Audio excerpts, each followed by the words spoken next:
June 20, 1975, Seoul, South Korea. The neighbors heard nothing unusual that night.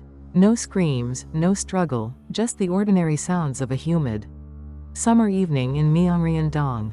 But behind the closed door of a modest home, something unthinkable was unfolding. 48-year-old Lee Pal-guk and his common-law wife, 43-year-old Lee Suk-ya, had been arguing for weeks. She wanted out. He refused to let her go. What started as another heated argument that evening spiraled into something far darker. When investigators finally pieced together what happened, the brutality shocked even seasoned detectives.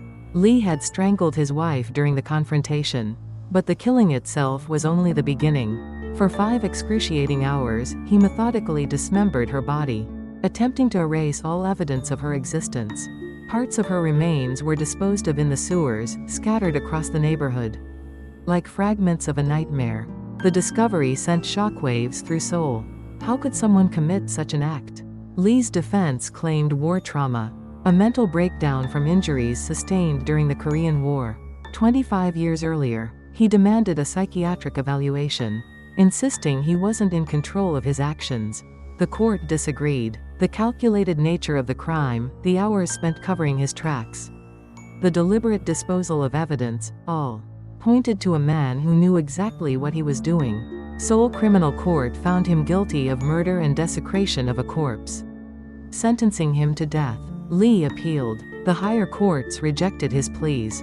Every legal avenue closed, one by one. November 1977. 2 years and 6 months after that fateful June night, Lee Pal-guk stood before the gallows. The sentence was carried out by hanging. Justice, the courts declared, had been served. But some questions lingered in the minds of those who followed the case. What drives a person to such extremes? Where does love end and obsession begin? And in a city of millions, how many other doors hide secrets we'll never know?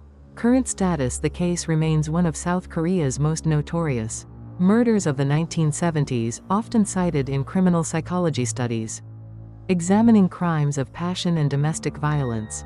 It marked a turning point in how Korean society viewed intimate partner violence and the legal system's response to such crimes.